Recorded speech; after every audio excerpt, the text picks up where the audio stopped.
पापा जी, आपकी हिम्मत कैसे हुई अपने ही घर में चोरी करने की? अरे नहीं बहू, मैं चोरी नहीं कर रहा था। चोरी नहीं कर रहे थे तो आपने अपनी बहू के पर्स में हाथ क्यों डाला? तो बहू मैं क्या करता, जब भी तुमसे पैसे मांगता तुम मुझे पैसे देते नहीं हो, मैं भी मजबूर हो गया था। हाँ तो मेरे पति मेहनत से कमाते हैं, इस तरह से आपके ऊपर उड़ाने के लिए नहीं। अरे बहू मुझे ऐसे परेशान मत कर, मुझे चश्मा दिलवा दे, मुझे बहुत तकलीफ है। नहीं है यहाँ पे कोई पैसे, जाओ यहाँ से। बहू सुनो जी, अपने पापा को समझा लो, वरना किसी दिन उनकी और मेरी इतनी लड़ाई हो जाएगी, मैं उन्हें घर से बाहर निकाल दूंगी। अब क्या कर दिया पापा ने?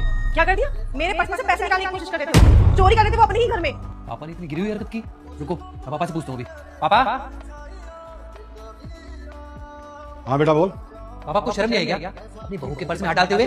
बेटा मैं बहुत ज्यादा परेशान हो गया था, इसलिए मैंने बहू के पर्स से पैसे निकाल लिए। आखिर ऐसी भी क्या जरूरत पड़ेगी आपको जो अपने घर में चोरी करनी पड़ रही है? बताओ क्यों किया ऐसा आपने? बेटा मुझे आंखों से कम दिखना शुरू हो गया, मेरे सिर में बहुत दर्द होता है, पर तुम लोग और मुझे चश्मा ही नहीं बना के दे रहे। अरे चश्मा बनवाना था तो पैसे मांग लेते ना, चोरी करने की क्या जरूरत थी?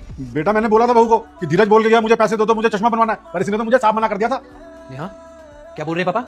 तुमने इनको पैसे देने से मना किया? यार धीरज, मैंने इसलिए मना किया था क्योंकि पापा जी फालतू के खर्चे करते रहते हैं। बेटा तू ही बता, मुझे छोटी छोटी चीजों के लिए तरसना पड़े तो क्या फायदा ऐसे घर में रहने का। बेटा मैं गलती मानूंगा, मैं परेशान हो गया था, इसलिए मैंने बहू के पर्स से पैसे निकाल लिए। अरे शर्म करो यार, गलती तुम्हारी है और ऊपर से पापा की शिकायत कर रही हो मुझसे।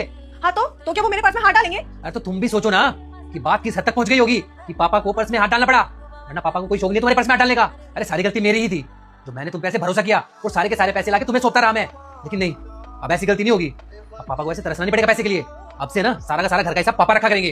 अच्छा धीरज, मैंने एक गलती क्या कर दी? तुम्हें मुझ पर भरोसा ही नहीं हो रहा है। अरे क्या भरोसा? तब लड़का कहता है अब क्या भरोसा करूं, भरोसा तो तुमने तभी तोड़ दिया था जब मैंने पैसे देने के लिए बोला था पापा को, और तुमने पैसे नहीं दिए इनको। और पापा आप टेंशन मत लो, हम अभी के अभी चश्मा लेने चल रहे हैं। रही बात इसकी, तो अब इसका सारा खर्चा बंद है, अब इसे एक पैसा भी नहीं दूंगा। चलो पापा हम चलते हैं। दोस्तों तुम्हारी कसम, वीडियो को लाइक सब्सक्राइब कर देना जी।